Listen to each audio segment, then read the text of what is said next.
The video opened with a female anchor's crisp American voice, her tone both scandalized and intrigued. "Breaking news," she said. A young jewelry designer was caught leaving billionaire Adrian Cole's suite at dawn. The footage flashed a shaky phone video recorded by a hotel guest. The grainy image showed Elna Brooks, 27, stepping out of an elevator clutching a sketch folder against her chest. Paparazzi shouted questions.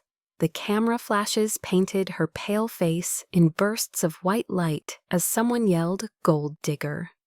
On TikTok, the clip looped endlessly with mocking captions. #GoldDiggergate exploded across platforms. Comment sections filled with venom. She knew what she was doing. Classic social climber. Guess she traded diamonds for dollars. At her small apartment in Queens, Elena stared at her cracked phone screen, her hands trembling.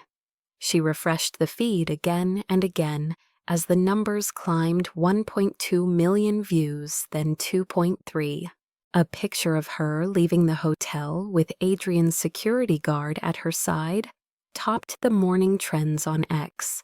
On television, a commentator smirked. "They say she was delivering design drafts, but who delivers sketches in a silk dress at 6 a.m.? In the kitchen, the tea kettle whistled until her mother, Rose Brooks, stumbled forward, clutching her chest. "Elena," she gasped, "turn that off." Elena dropped to her knees beside her mother's chair. "Mom, breathe, please." She fumbled for her phone to call an ambulance, but a notification buzzed first. It was a message from Mason Ward. "Guess you found your sugar daddy. We're done." Her eyes blurred. Mason, her boyfriend of 3 years, had been the one who introduced her to Cole Dynamics to pitch her jewelry designs for the company's charity gala. He knew the meeting was legitimate, and yet he was the first to cut her down. Outside, the rain had begun. Thunder rumbled over Manhattan's skyline. The news truck parked across the street from her building. A reporter shouted her name as she guided her mother into the ambulance. "Elena, did you sleep with Mr. Cole for money?" The paramedic closed the doors, blocking the cameras, but not the echo of the question. Meanwhile, in downtown Manhattan, the entrance of Cole Dynamics was under siege. Dozens of microphones thrust forward as Adrian Cole stepped out in a charcoal suit, eyes shielded by dark sunglasses. Reporters swarmed. "Mr. Cole, do you confirm the relationship? Did you spend the night with Miss Brooks?" He raised a hand for silence. "She was delivering a contract," he said evenly. "I was the client." Laughter rippled through the crowd. A journalist shouted, "Then why did she leave your room at sunrise?" Adrian's jaw tightened. For a moment it seemed he might walk away. But then he spoke again, voice calm and cold.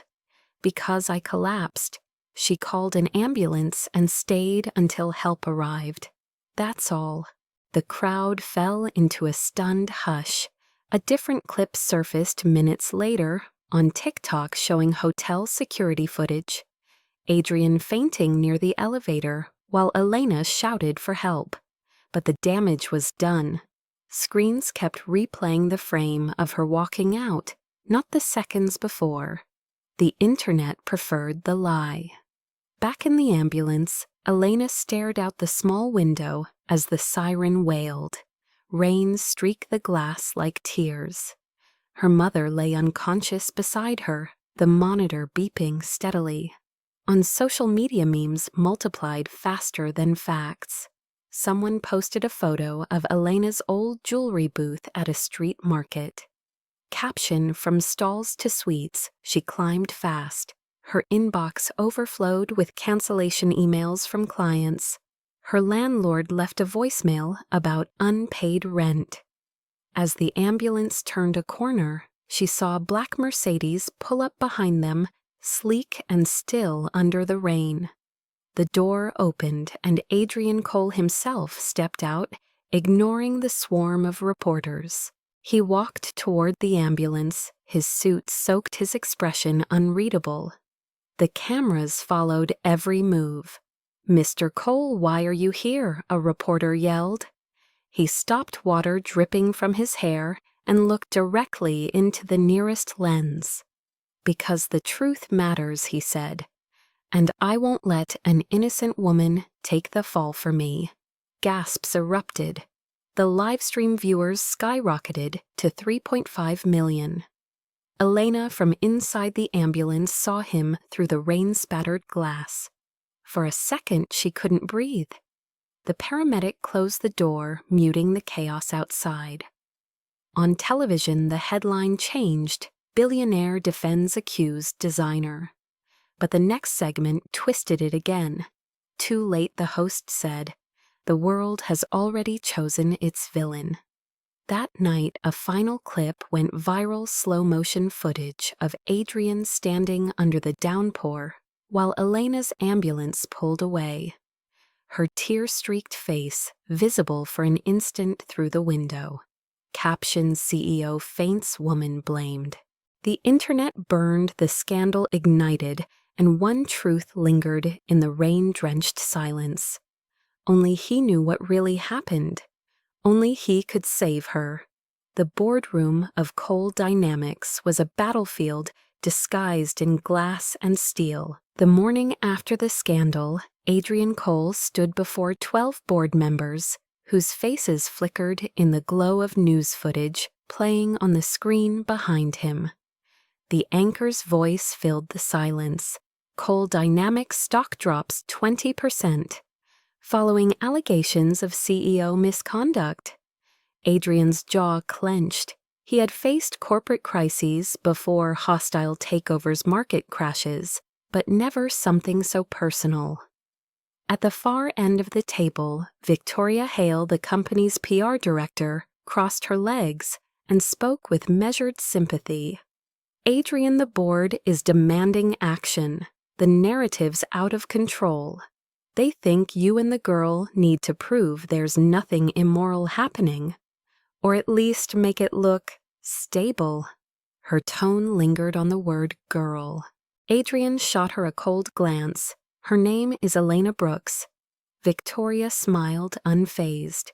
"Whatever you call her, she's trending as a gold digger. People love a villain. We need to replace the story with something more digestible, a redemption arc." She tapped her tablet. "We propose a temporary PR settlement and agreement. You present her as your fiancé for 3 months. It humanizes you and silences gossip. After that, we announce a breakup spin. It is amicable and rebuilds your image." The legal advisor added quietly, "We'll need her consent. She'll receive compensation for distress, and the contract will protect both parties from defamation suits." Adrian exhaled through his nose. "You're asking me to fake a relationship with a woman whose life we already destroyed." "No," Victoria said, leaning forward. "We're asking you to save your company. And maybe hers." Hours later, in the waiting room of St. Anne's Hospital, Elena sat beside her mother's bed. Machines beeped softly, the air heavy with disinfectant. Her mother's fingers, pale and trembling, reached for hers. "You didn't do anything wrong," Rose whispered. "People will see the truth." Elna tried to smile. "They don't care about the truth, Mom. They care about the story." The door opened. Adrian stepped in, tall still in his tailored suit, exhaustion shadowing his eyes. Elena stiffened. "Why are you here?"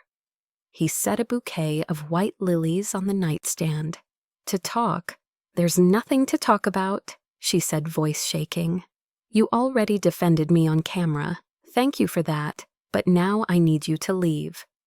Adrian hesitated, glancing at the fragile woman on the bed. "I came to offer a deal," he said.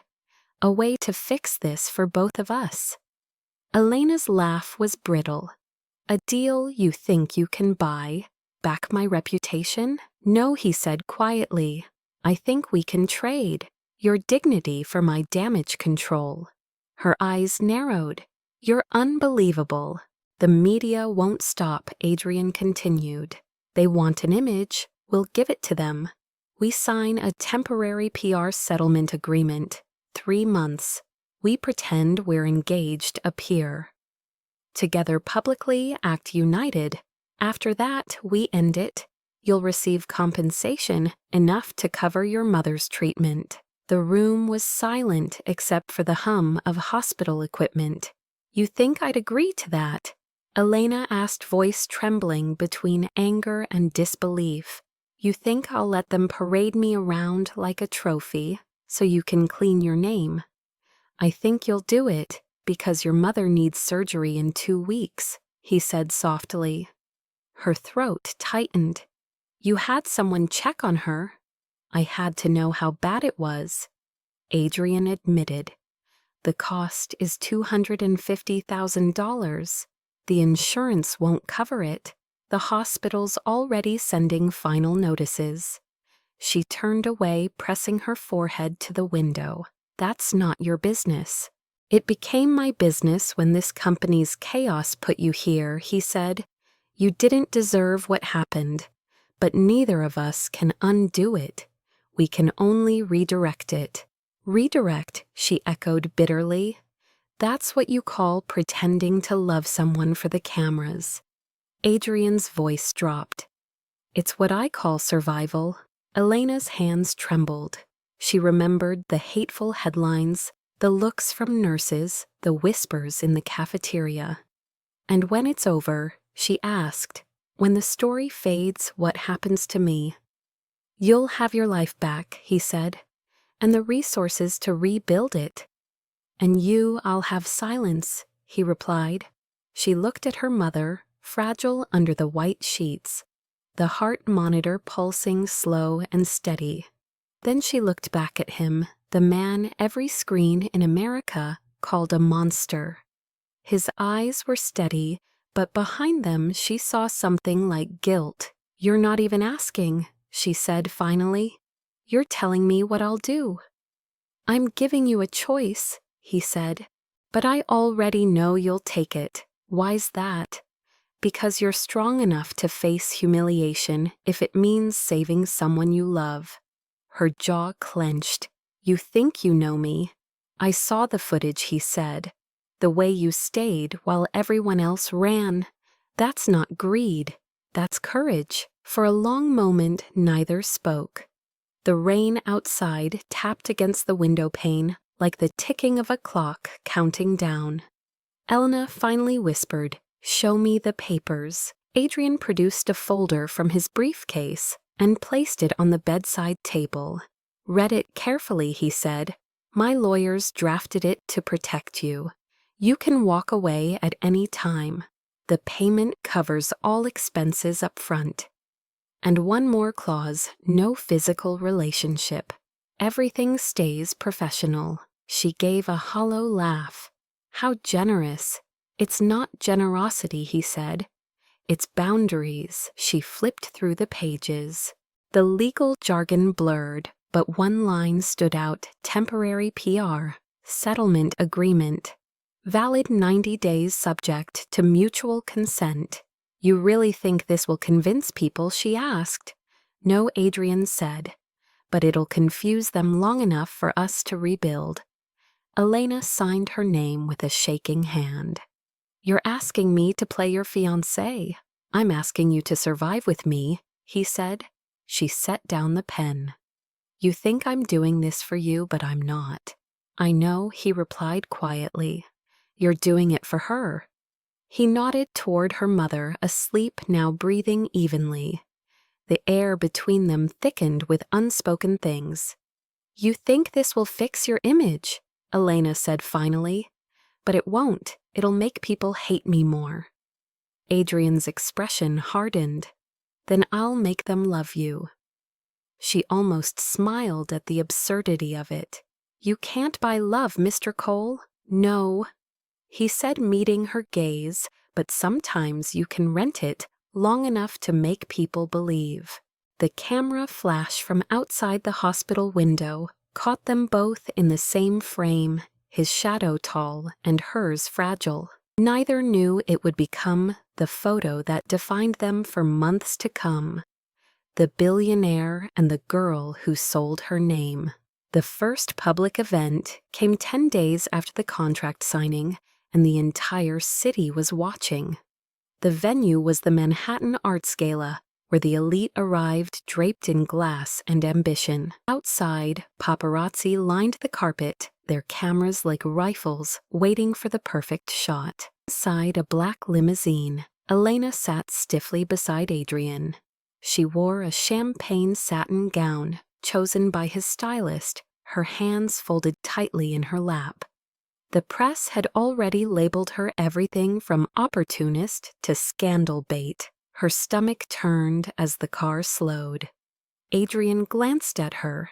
"You don't have to smile," he said quietly. "They'll believe whatever fits their narrative." She nodded once. "Then why are we here?" "Because sometimes silence speaks louder than denial." When they stepped out, the noise hit like thunder.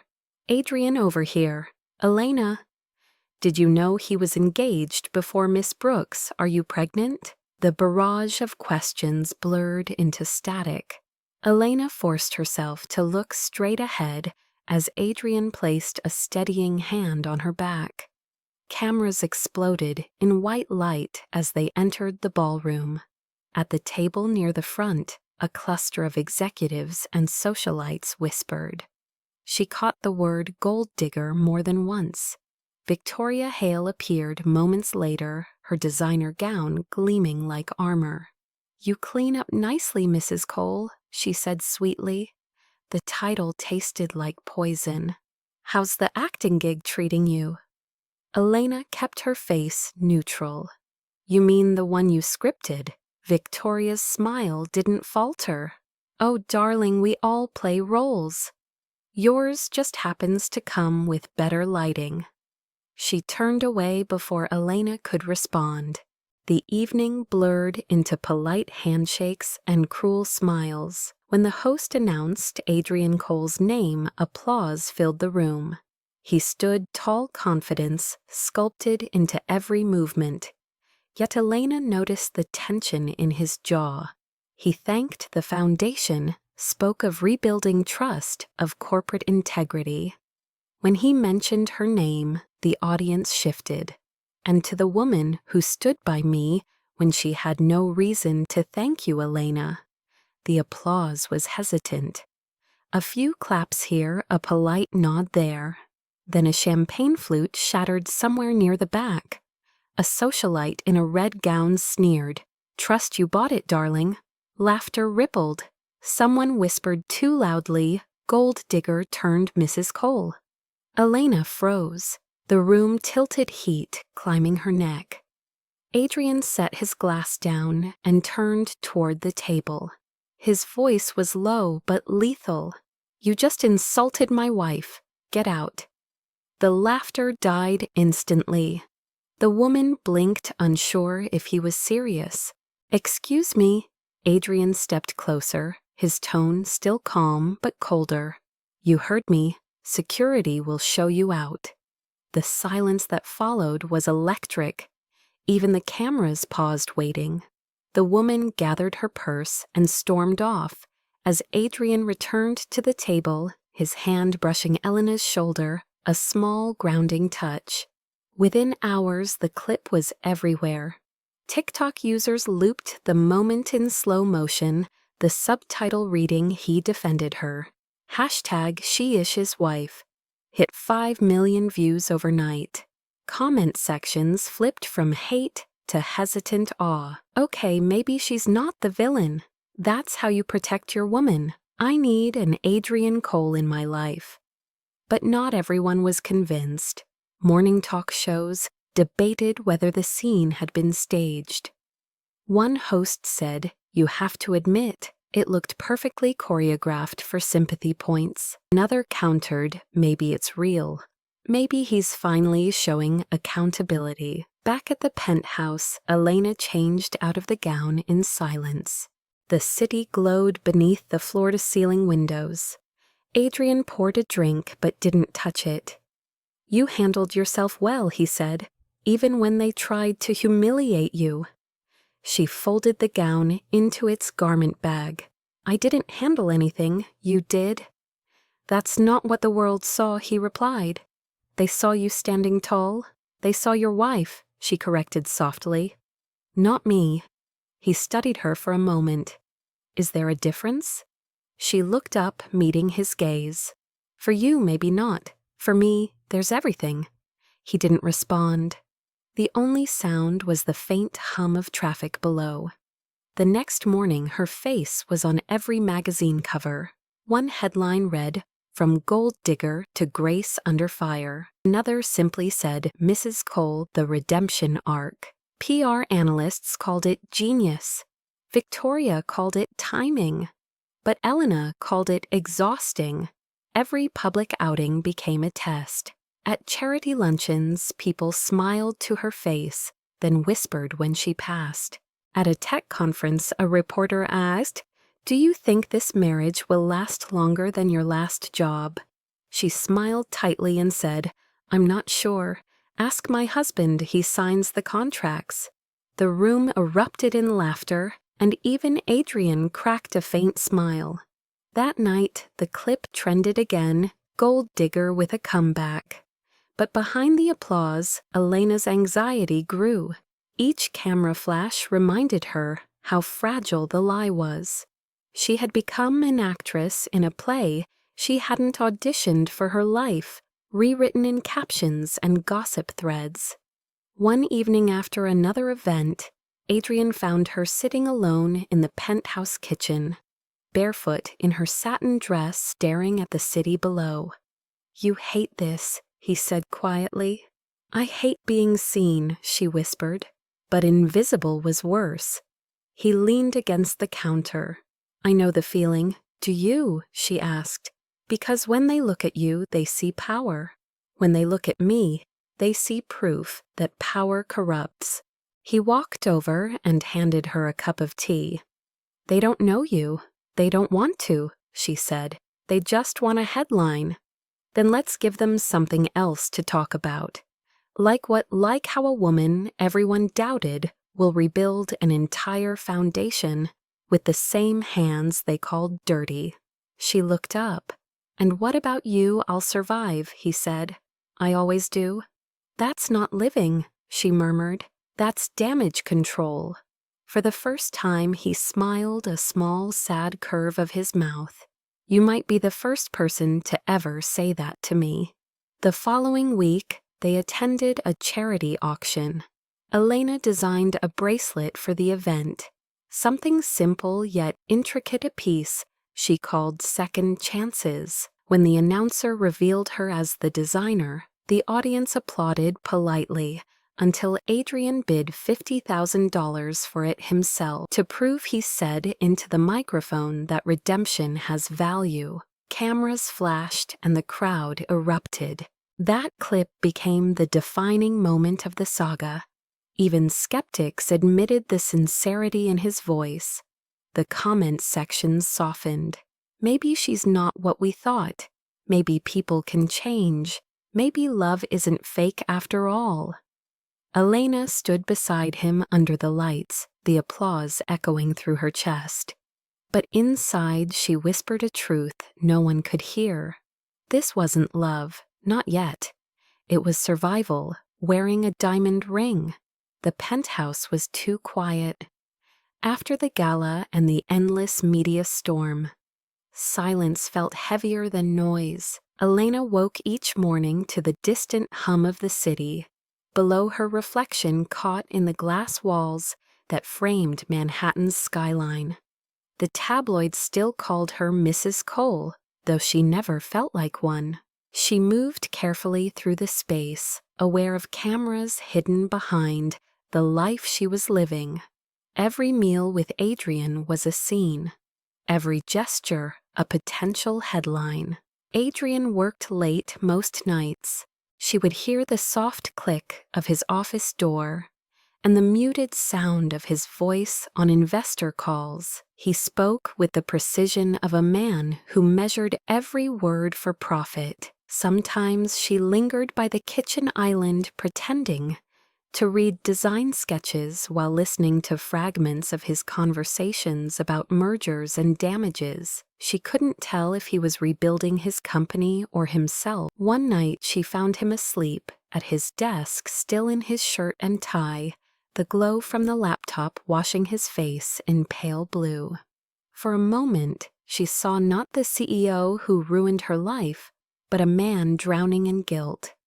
She quietly draped a blanket over his shoulders. The next morning he acted as if nothing happened, but his eyes followed her longer than usual.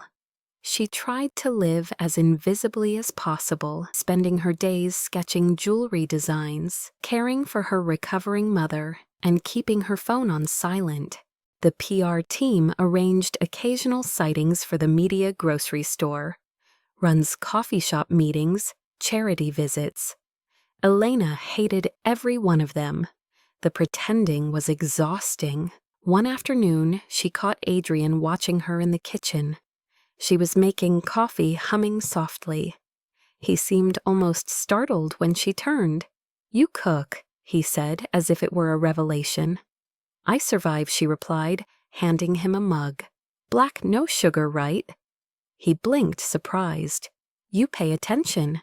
"It's hard not to when every newspaper has your face on it," she said lightly. "I know what kind of coffee you drink, what car you drive, and which cufflinks you wore when the market crashed last year." "And what do you know about me that they don't?" he asked quietly. She met his gaze. "That you look tired even when you're winning."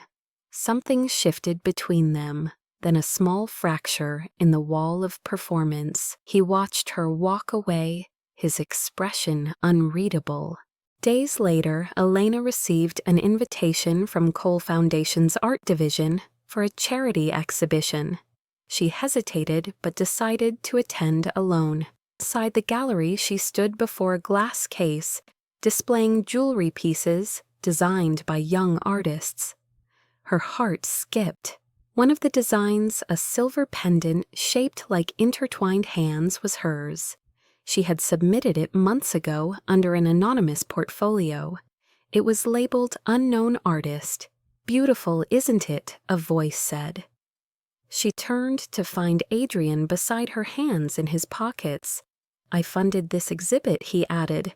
"Didn't realize one of the pieces was yours until last night."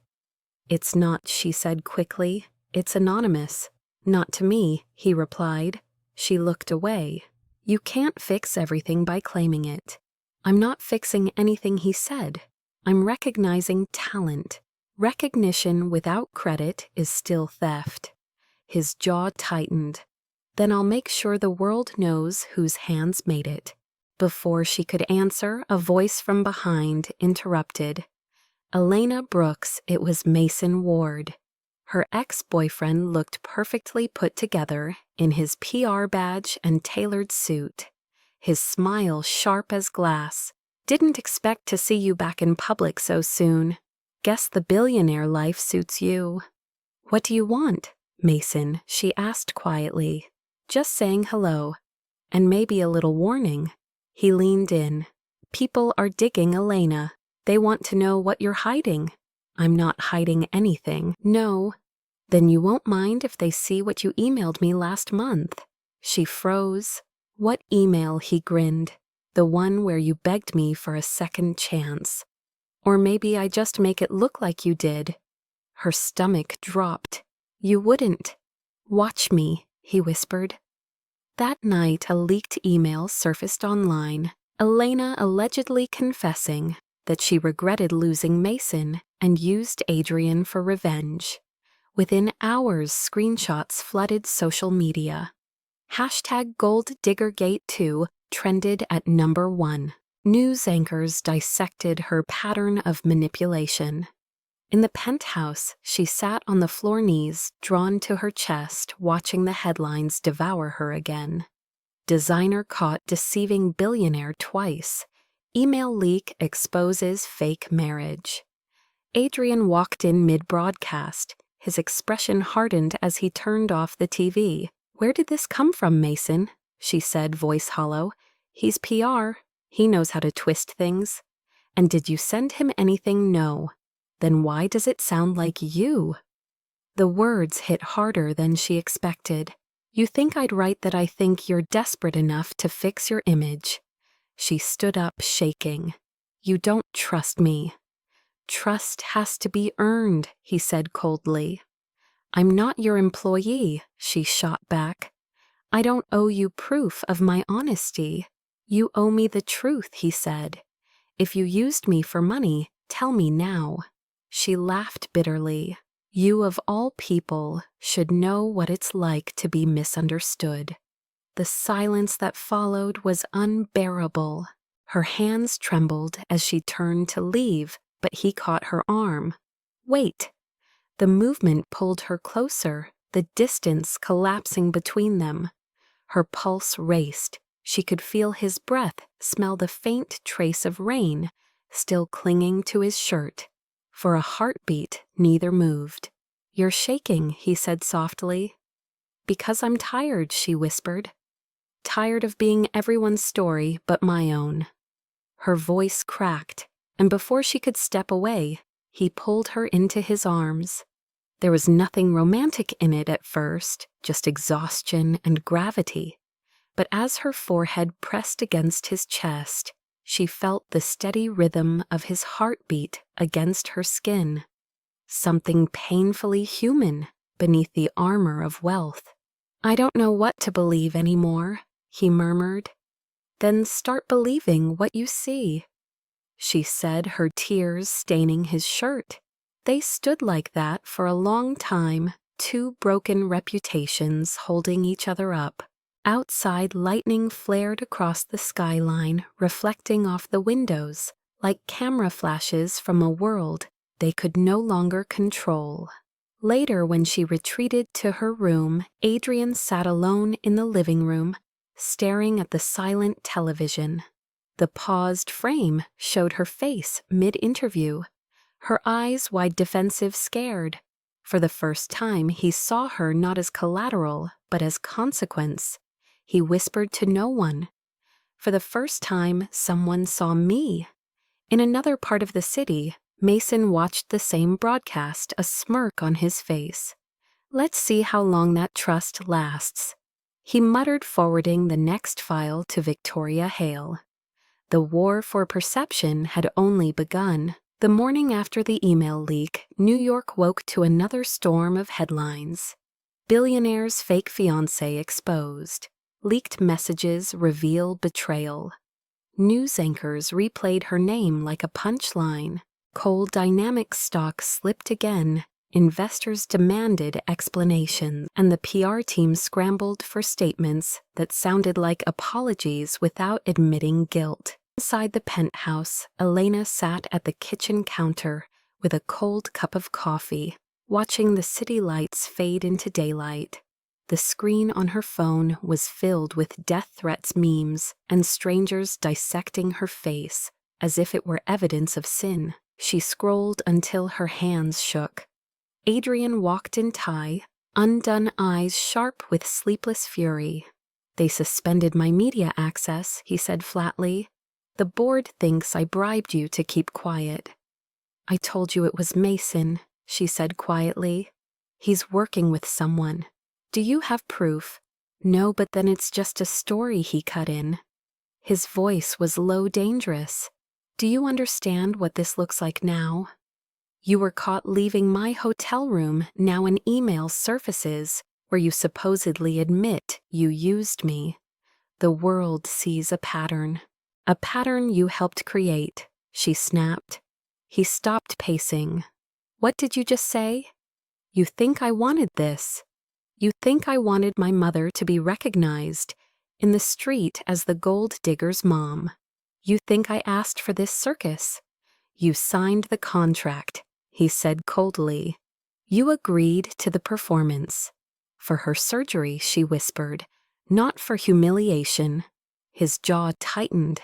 Then maybe you should have thought about the price of survival before you stepped into my world. Your world, she repeated. Right, the one where women are replaceable and truth is negotiable. Careful, he warned.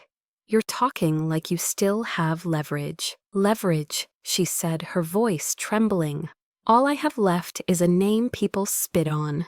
The silence stretched between them like glass about to break. Adrian turned away, gripping the counter until his knuckles whitened. If you used me for money, he said, voice shaking, despite himself, tell me now. Tell me so I can stop pretending I don't care. Her chest rose and fell. You think I'd do this for money? You of all people should know what it's like to be misunderstood. His eyes met hers then, and something inside him cracked. For the first time, he saw the exhaustion beneath her defiance, the hollow courage of someone who had been bleeding for weeks in silence. She turned away, wiping her face, but he caught her wrist before she could leave. Elena, he said softly, look at me. She didn't. Let me go. I can't, he whispered. Not like this. She pulled back, but he stepped closer. The space between them vanished, filled only by the sound of rain on the windows and 2 uneven breaths. You're shaking, he said, his voice quieter now. Because I'm angry, she whispered, and tired and scared. So am I. For a heartbeat, they stood there unmoving, suspended between accusation and apology. Then she broke. The tears came before she could stop them, and he caught her instinctively. Her body went rigid against his, but when he didn't speak, when he didn't ask her to calm down or explain herself, she let herself fall. His arms tightened around her, not possessive, not rehearsed, just human. The rhythm of his heartbeat against her ear was steady, real. Her breath trembled as she whispered, "Why are you being kind now?" "Because I forgot how," he said. She let out a small broken laugh, and for a moment the weight of their lies didn't matter. There was no contract, no cameras, no blame. Only 2 people clinging to the last unburned part of themselves. He brushed a tear from her cheek, fingers grazing her skin like something fragile. "I'm sorry," he murmured, "for doubting you, for everything." "Don't say that unless you mean it," she whispered. "I do," he said, and his voice cracked on the words. The air between them shifted so slow it felt dangerous. Her gaze flicked from his eyes to his mouth, and for one suspended second, everything in her begged for something real. But before the moment could collapse into confession, his phone buzzed sharply on the counter. The sound fractured the silence. He stepped back, breaking the spell. "It's the board," he said, reaching for it, not meeting her eyes. "They're calling an emergency meeting. I have to go." She nodded, her voice barely audible. "Of course." He hesitated, watching her wipe the last of her tears. "We'll talk later." "No," she said softly. "We won't." He paused, but she didn't look up. He left without another word. The door closed behind him with the soft finality of something ending. Hours later, she sat at her desk, surrounded by sketches she couldn't finish. The TV murmured in the background, replaying the story for the 100th time. A talking head declared, "Insiders say the billionaire's engagement is a PR stunt gone wrong. Sources suggest hush money may have been involved." She turned off the screen. Outside, thunder rolled over the skyline. In the darkness, she whispered, "Maybe they're right." Her phone buzzed a message from an unknown number, a video file. She pressed play.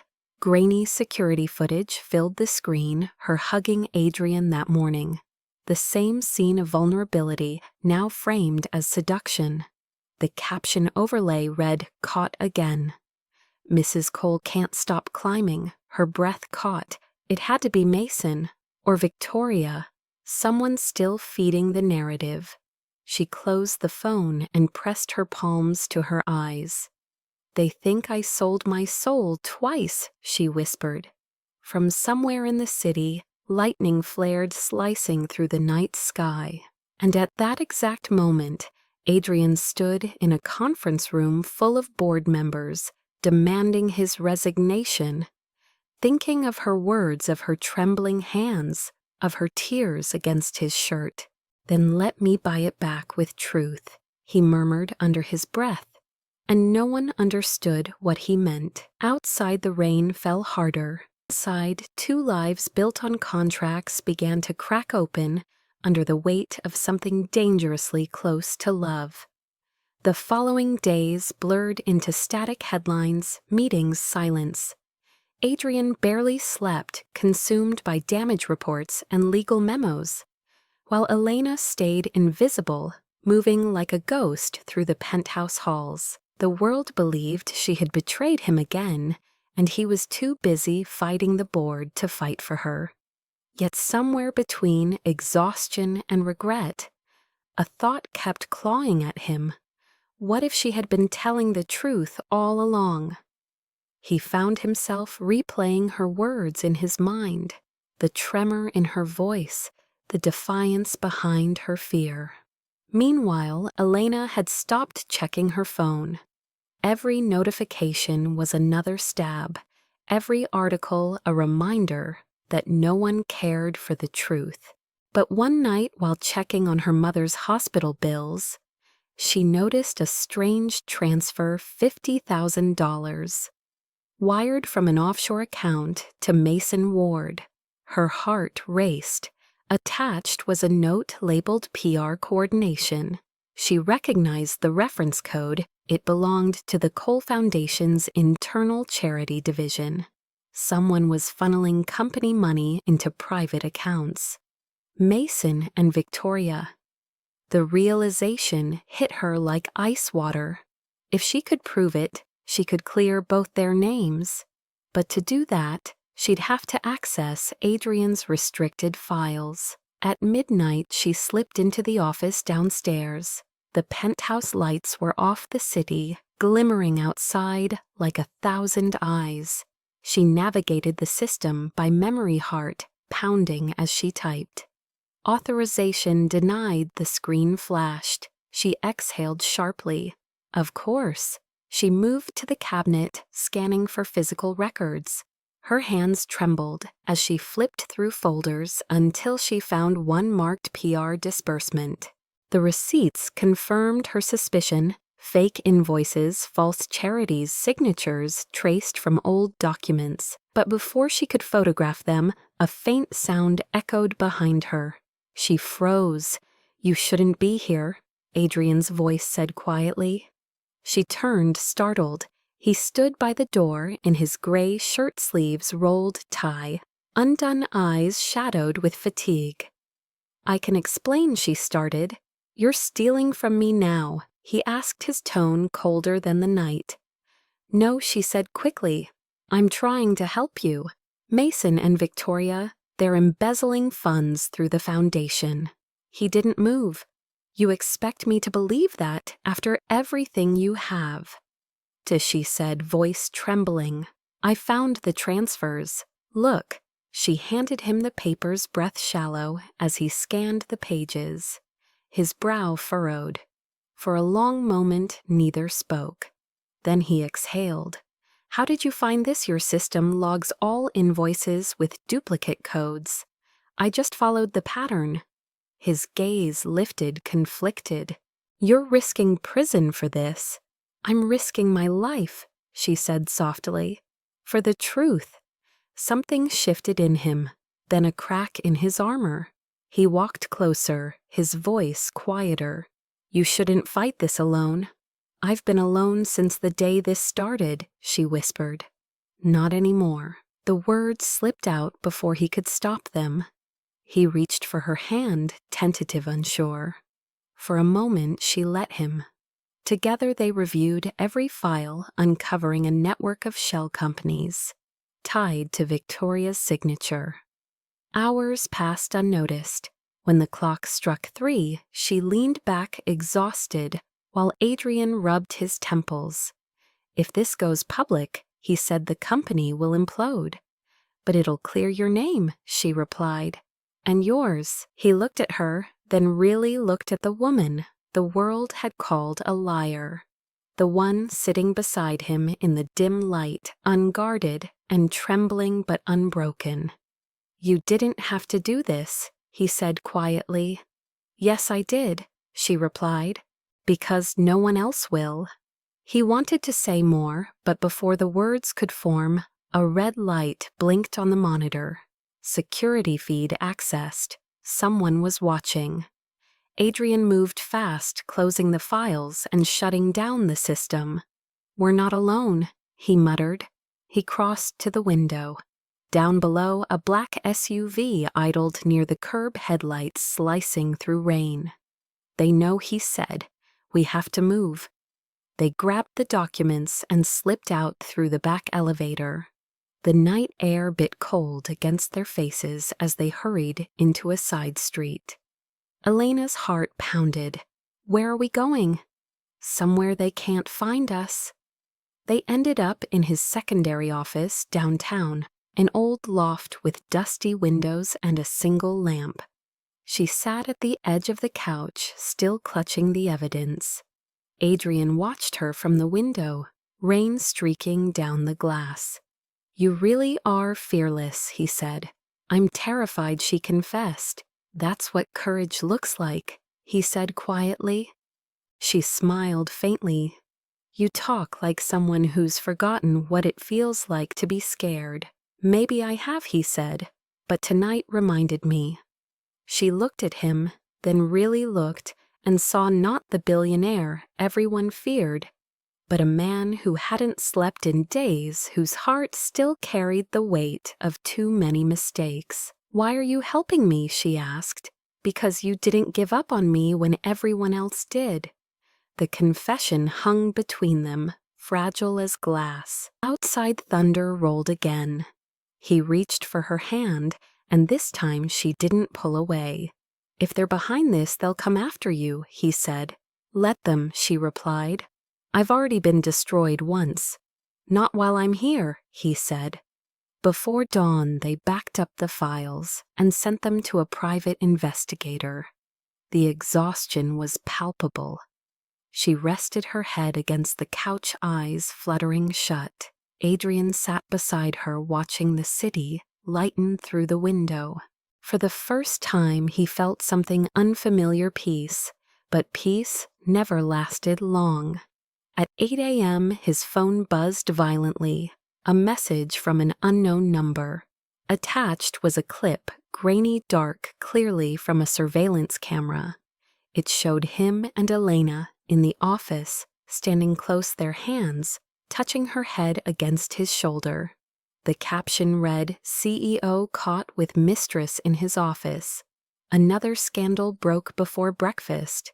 The footage spread faster than truth ever could. #FakeWifeAffair trended worldwide. Adrian stared at the screen, disbelief tightening in his chest. "They're using our proof against us." "What do we do now?" Elena asked, her voice breaking. He looked at her, jaw set, eyes burning. "We finish what we started." As the city woke to another scandal, two people in a hidden loft watched their reputations burn. Only this time they weren't afraid. They had something stronger than the world's lies. They had the truth. And for the first time since the beginning, they weren't fighting each other. They were fighting side by side. Outside, rain turned to sunlight, spilling gold through the window. The morning news hit like a bullet. Billionaire caught paying off his fake wife to keep quiet. Screens across America replayed the grainy clip of Adrian and Elena in his office, each frame dissected by talk shows and analysts who thrived on scandal. One network claimed she demanded hush money. Another hinted the entire marriage was an elaborate fraud. The board of Coal Dynamics called an emergency hearing, and the company's stock plummeted again. Elena sat on the couch of the penthouse, wrapped in a blanket she couldn't feel. Her phone vibrated non-stop. Reporters, old classmates, her landlord. All asking one question: is it true? She wanted to scream, but the words wouldn't come. Adrian stood by the window, staring out at the city, as though searching for something to hold on to. "They're saying you blackmailed me," he said quietly, "that you threatened to leak confidential data if I didn't pay you." She blinked, stunned. "That's insane. Who would even believe that?" He gave a bitter laugh. "Everyone. Because it's easier to believe a woman wants money than a man made a mistake." His voice cracked. "They're calling me a fraud. They're calling you worse. We can prove it," she said desperately. The evidence is gone," he interrupted. "The files we uploaded to the investigator's cloud were wiped. The server's been erased." Mason covered his tracks. The world tilted. "Then we tell the truth publicly," she insisted. "You go live. You show the board the real transactions. They'll listen to you." He shook his head. "They don't want truth, Elena. They want control." His phone buzzed again. The caller ID read Victoria Hale. He ignored it. "She's behind this too," Elena said. "She and Mason, they set this up." "Maybe," he said, "but it doesn't matter now. The board's convening tomorrow. I'm being investigated for corporate misconduct and moral breach." "Moral breach," she repeated, half laughing, half crying. "Because of me, because of us." He corrected. "They'll demand I step down, and they'll demand a statement from you confirming I paid you." Her breath caught. "You want me to lie?" "No," he said, turning to face her. "I want you to survive. By destroying you, I can take it," he said. "You can't." "Don't decide for me," she said, trembling. "You don't get to be my savior after letting them bury me alive." "I'm trying to protect you," he shouted. "From what? The truth. From the world that eats women like you and pretends to care about justice," he snapped. The argument died in the echo of their breaths. For a long time, neither spoke. He looked exhausted, haunted, older than before. "They'll subpoena you," he said finally. "If you say nothing, they'll call it guilt. If you tell the truth, they'll twist it. Either way, they win." "Then let them," she said. "I'm done running." That night, while Adrian attended another crisis meeting, Elena packed a small suitcase. She placed her sketchbook inside the one she had carried since before all of this began. When she reached for the wedding ring, the symbolic band from their PR agreement, she hesitated. It wasn't hers, not really. She placed it on the marble counter beside a folded note. "Thank you for trying, but I can't be your lie anymore." She turned off her phone, hailed a cab, and disappeared into the rain. When Adrian returned hours later, the penthouse was silent. Her absence hit like a physical wound. He found the note, read it twice, then dropped it as if it burned. "No," he whispered.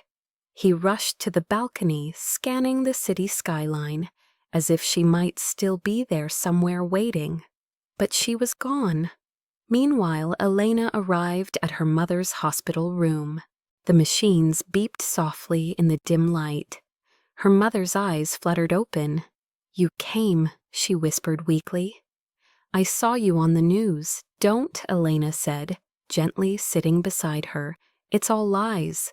The world always lies," her mother murmured. "But love doesn't." "Did he love you?" The question lingered in the sterile air. "I don't know," Elena said finally. "I think he wanted to."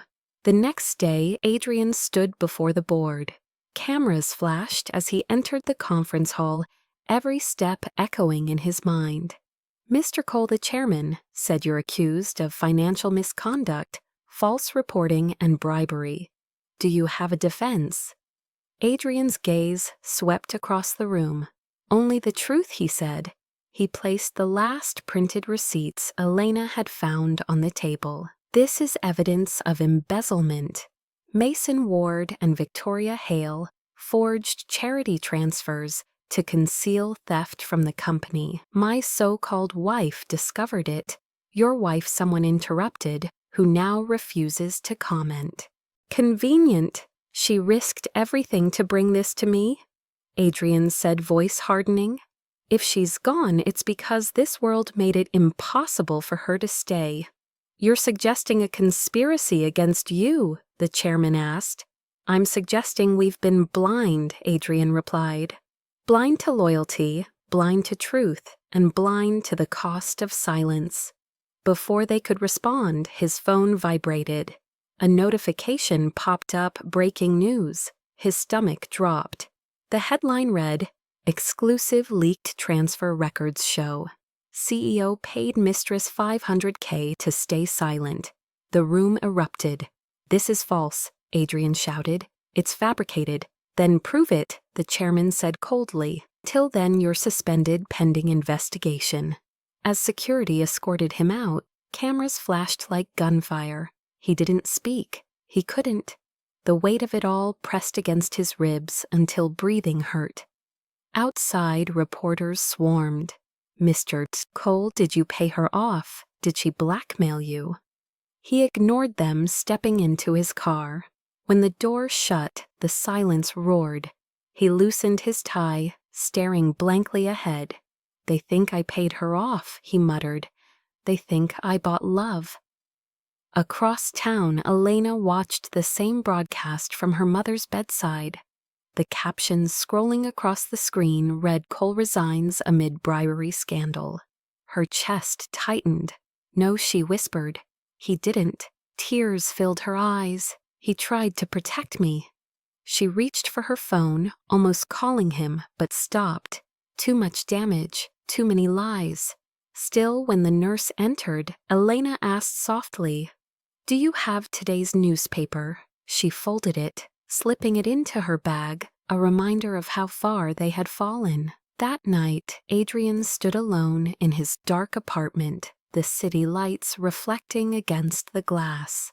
On the table sat her ring and the note she left. He picked it up, fingers trembling. You can't be my lie anymore, he read aloud. Then I'll become your truth, he whispered to the empty room. Outside, the wind howled through the skyscrapers, carrying away the remnants of two lives built on contracts, lies, and a love neither could admit.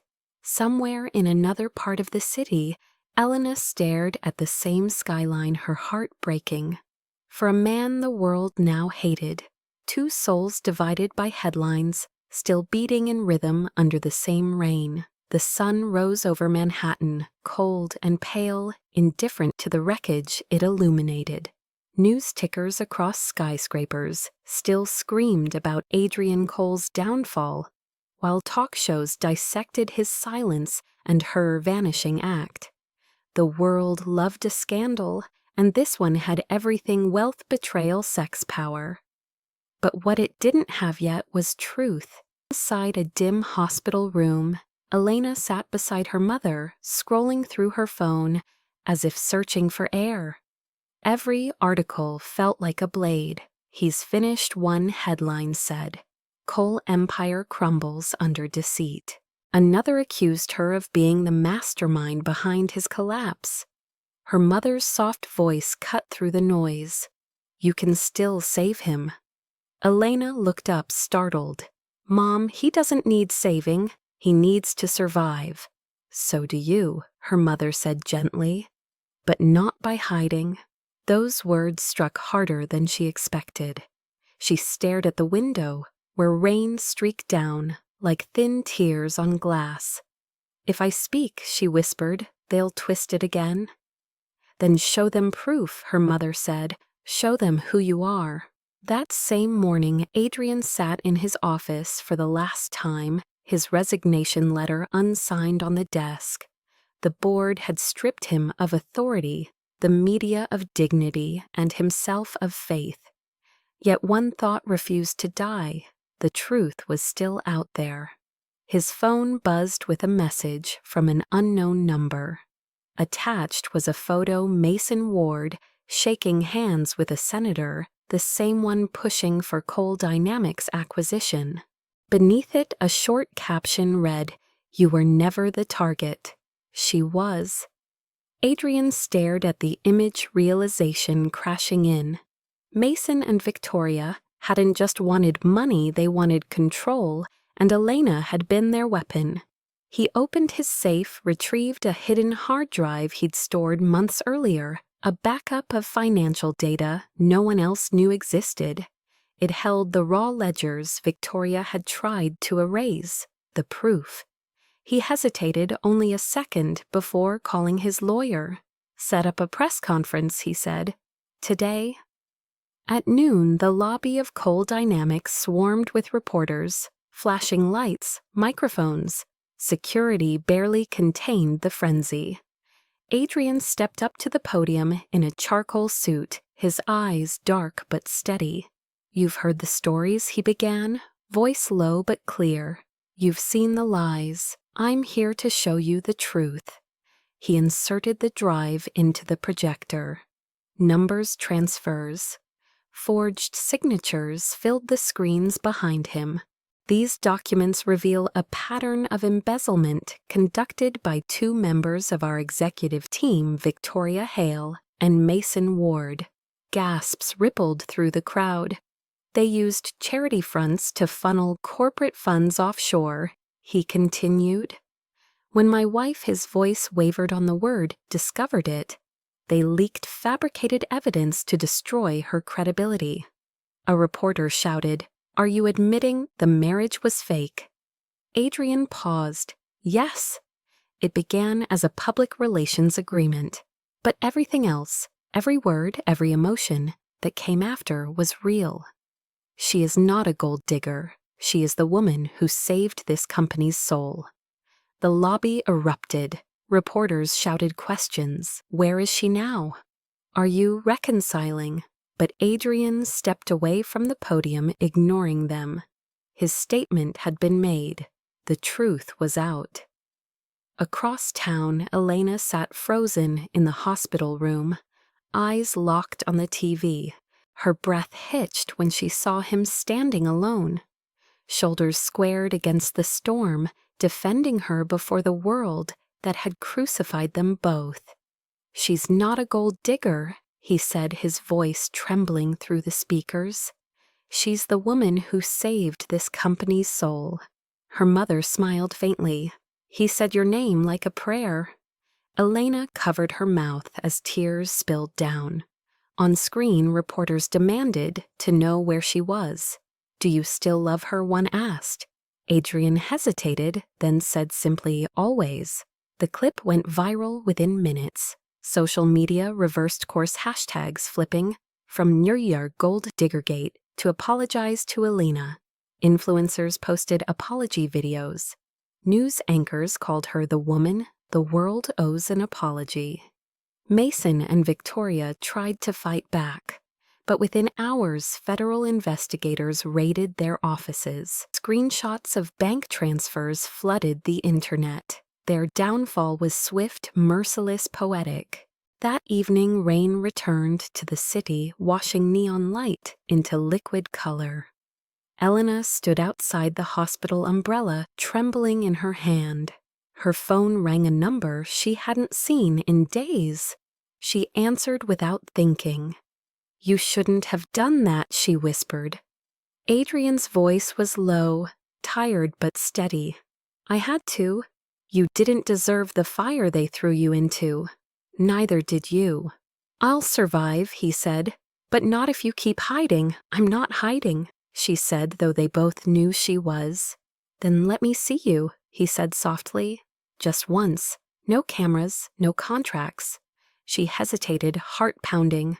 Where it all started. 2 hours later, she stood outside the old Coal Tower suite, where the first scandal began.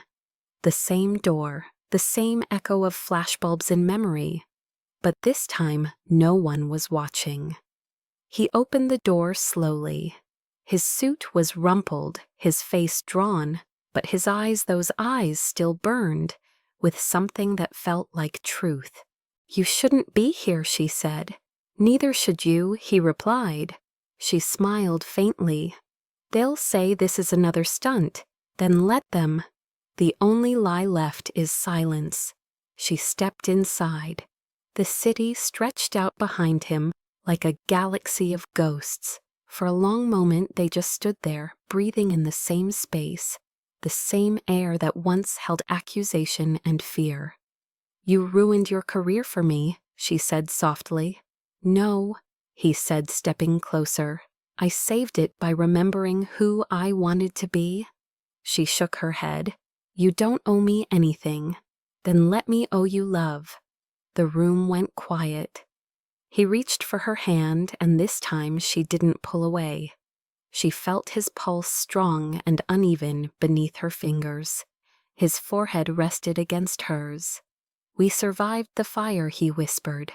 "Now let's rebuild from the ashes." Outside, thunder rolled again, not in menace but in rhythm like applause from the heavens.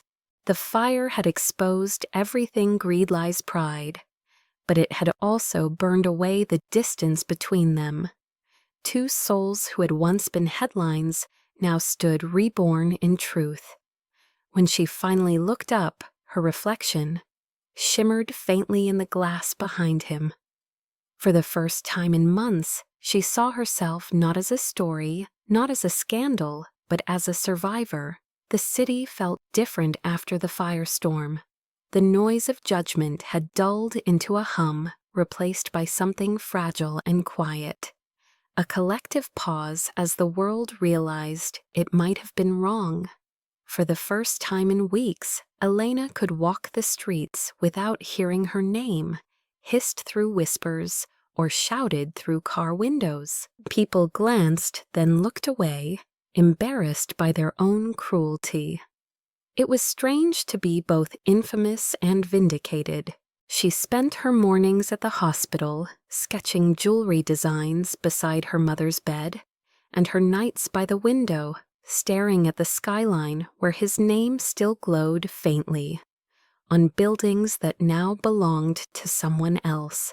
The man who once ruled the city had vanished from public life, choosing silence over spectacle, until one evening a familiar black car stopped in front of the hospital. She didn't need to see who it was. She felt him before she saw him. Adrian stood at the entrance, holding a small bouquet of white tulips, rain streaking across his coat. "You shouldn't be here," she said softly when he approached. "You told the truth," he replied. "That's where I belong." She hesitated, torn between gratitude and fear. "They'll twist this again." "Let them," he said. "The truth doesn't need protection anymore." They stood under the awning as thunder rolled over the city. He handed her the flowers. "Tulips?" she asked, half smiling.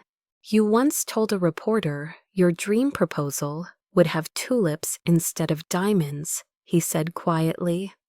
"I read that article 3 times before I realized you never got either." Her eyes softened. "You remembered that I remembered everything he said. The first time I saw you cry, the first time you laughed in my kitchen, the first night you stopped calling me Mr. Cole." His voice broke slightly.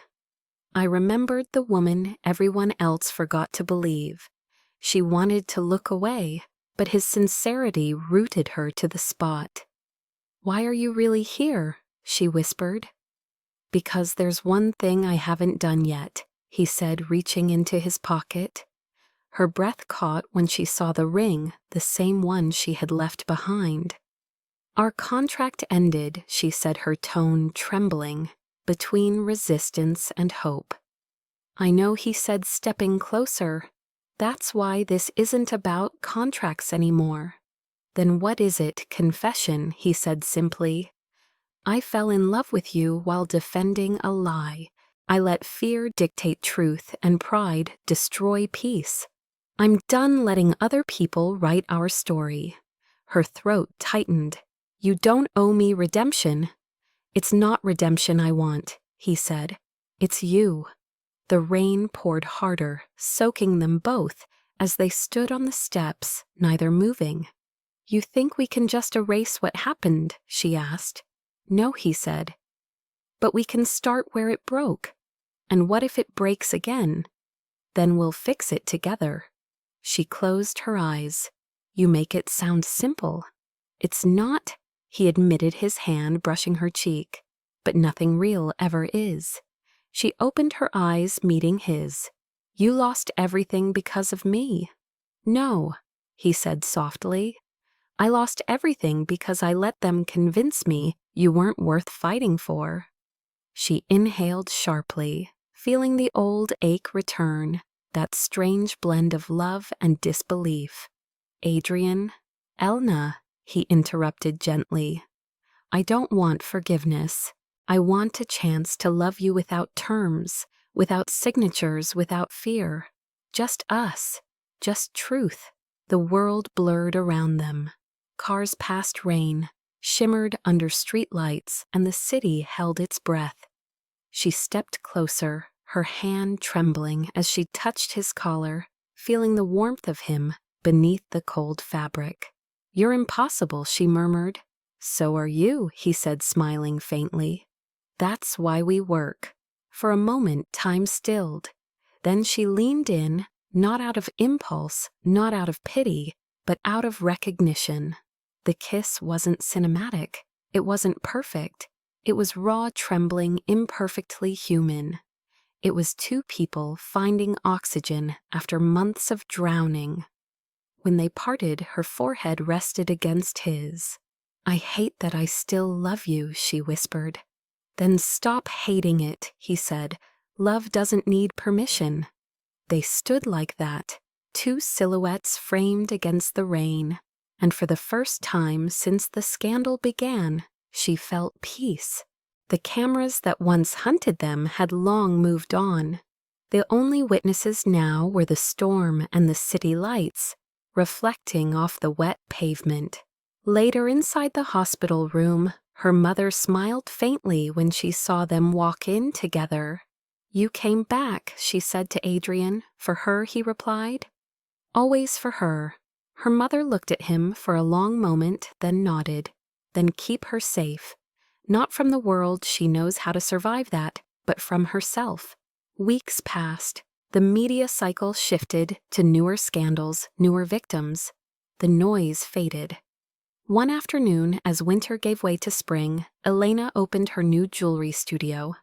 A small space in Soho, funded not by charity, but by her first real commission since the chaos. Adrian arrived quietly, no entourage, no fanfare. He placed a small box on her work table. Inside was a pendant, a heart split in two, bound together by gold threads. It's beautiful, she said softly. You made it, he replied. She frowned. No, I didn't. You did, he said, smiling. You just forgot. She stared at the pendant, realizing it was based on one of her earliest sketches, the one she had submitted anonymously to his foundation. You kept this. I never throw away anything that reminds me of truth. She looked up at him, then eyes glistening. So what now? Now he said we start a new chapter, one without contracts. He took her hand, his thumb, brushing the small scar near her wrist where once a bracelet that had covered her insecurities. Let's live quietly. No boardrooms, no headlines. Just mornings and coffee and arguments about who forgot to buy milk. She laughed through her tears. You'd hate that. No, he said. I'd love it because it's real. They walked to the window, looking out at the street below, where people hurried past, oblivious to the two souls who had survived hell to find each other. They'll write about us again someday, she said. Let them, he replied. Maybe this time they'll get it right. She leaned her head on his shoulder, the world outside soft and golden. For the first time in forever, she didn't feel like a headline. She felt like a person, whole-flawed, and finally loved without condition. "You know what scares me the most," she whispered. "What, that this is real?" He smiled, kissing her hair. "That's how you know it's love." And as the evening sun poured into the studio warm and forgiving, it felt like a promise, the kind that didn't need to be signed or sealed, just lived. 1 year later, spring sunlight spilled through the glass atrium of the Metropolitan Arts Center, bathing the crowd in gold. The city had forgotten the scandal, but remembered her name. Banners read Elena Brooks, the Phoenix Collection. Side jewelry displays shimmered under soft lights, pieces inspired by wounds, resilience, and rebirth. The heart pendant she once sketched during her darkest days now rested at the center, renamed Truth and Grace. Reporters whispered, photographers circled, and somewhere in the audience, the man who had once been the face of a fallen empire watched quietly from the shadows. Adrian Cole had rebuilt himself in silence. No press, no title, no empire, just a quiet life, consulting for charities and supporting her new foundation. He looked different now, softer somehow, as if shedding power had given him peace. On stage, Elena adjusted the microphone. Her silver dress caught the light, simple yet commanding. The audience hushed. "A year ago," she began, "I was called many names, some cruel, some untrue. Gold digger, liar, opportunist. But today I want to reclaim one queen." A murmur spread through the room. "Not the kind crowned by wealth or praise," she continued, her voice steady, "but the kind who rises from ashes without permission." Applause rippled. She paused, eyes sweeping over the crowd, stopping briefly on Adrian. "They said I was digging for gold," she said softly. They were right. But what I was really digging for was dignity. And I found it not in jewels or headlines, but in the strength to forgive. The applause swelled into something thunderous. She smiled, but it wasn't the triumphant smile of someone who had won. It was the quiet grace of someone who had finally stopped fighting herself. When the ceremony ended, she slipped backstage, escaping the cameras. She stood by the window, overlooking the city that had both destroyed and rebirthed her. "You were extraordinary," said a familiar voice. She turned. Adrian stood in the doorway, holding 2 glasses of champagne. "You came," she said softly. "Wouldn't miss it," he replied, handing her a glass. "You looked like you owned the world up there." "I don't want to own the world," she said, taking a sip. "I just want to exist in it without apology." He nodded, eyes softening. "You've done more than exist. You've rebuilt it." She smiled faintly. "With help." He tilted his head. "From a man who once nearly ruined it. From a man who learned to listen," she corrected. He laughed quietly. "Fair enough." They stood side by side, the city glowing beyond the glass. "Do you ever miss it?" she asked. "The power." "Sometimes," he admitted. "But this, watching you stand where they once buried you, it's better than power." Her eyes shimmered. "You always know what to say now." "Maybe I finally learned the right language," he said. "Truth, love," he replied. She turned to him fully, the world falling away. "You never proposed," she said teasingly. "You never gave me a chance," he said, smiling. "We were too busy surviving. And now," she asked, "now we're living." He reached into his pocket, pulling out a small velvet box. She blinked, speechless. "Adrian." He opened it, not a diamond, not gold, but a simple ring engraved with a tiny inscription. "No contracts, just us." Her breath caught. "You're serious always," he said, "but this time only if you want it." She looked down at the ring, her reflection glinting on its surface, like the memory of firelight.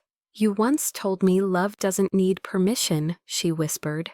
"Then stop asking," he said, slipping the ring onto her finger. The applause from the next hall bled faintly through the doors, as if the world itself was clapping for them. She laughed through her tears, whispering, "You realize people will call this our second scandal." "Let them," he said, brushing a strand of hair from her face. "Scandals fade, legends stay." "You think we're legends," she teased. "No," he said, eyes warm. "You are." He kissed her, then slow and certain, the kind of kiss that didn't ask for belief, it gave it. Outside New York buzzed with life, unaware that in one small corner, two souls had finally made peace with the noise. Later that night, after the gala ended, they walked through Central Park in silence. The cherry blossoms had begun to fall, drifting like pale snow. "It's strange," she said softly. "I used to think falling meant failure. Now it just feels like flying in slow motion." "That's because you learned how to land," he said, wrapping his coat around her shoulders. She smiled up at him. "And you learned how to let go." He looked at her, then at the horizon, glowing with city light. "Maybe love isn't about holding on. Maybe it's about standing beside someone when the world stops clapping." "And when it starts again," she asked. "Then you dance," he said. They stopped by the lake, the water reflecting the moon like a promise. She turned to him, voice low. "We've been through hell, Adrian." "And came out with halos," he replied, half smiling. "Don't joke," she whispered. "I mean it. I didn't think I'd ever feel whole again." "You didn't have to," he said, brushing his thumb over her ring. "You already were. The world just forgot to tell you." She exhaled slowly, resting her head on his chest. "Then remind me again tomorrow." "Every day," he said, kissing her hair. The wind stirred, carrying the scent of rain and blooming trees. Somewhere far off, a street musician played a soft melody. It sounded like memory, like closure. Under the glow of the city, she whispered, "They called me a gold digger once." He smiled. "Now they'll call you something else." "What's that, a queen?" he said. "Because you rose like one." She smiled through her tears as the night closed gently around them, and for the first time in her life, she didn't feel misunderstood. She felt seen, loved, and entirely her own. The scandal had made her famous, but survival had made her royal. Before you scroll away, take a breath and think about this story. Not as a headline, not as fiction, but as a mirror. How many times have you been judged for something the world didn't understand? How many times did people decide who you were before you even opened your mouth? Maybe you've been called names too ambitious, too emotional, too much.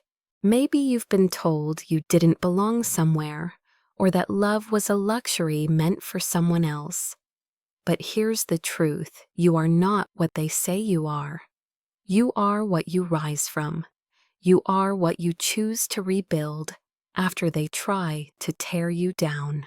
This story isn't just about Elena and Adrian. It's about every person who has ever been misunderstood, every woman who has ever been shamed for surviving, and every man who has ever had to unlearn pride to find love.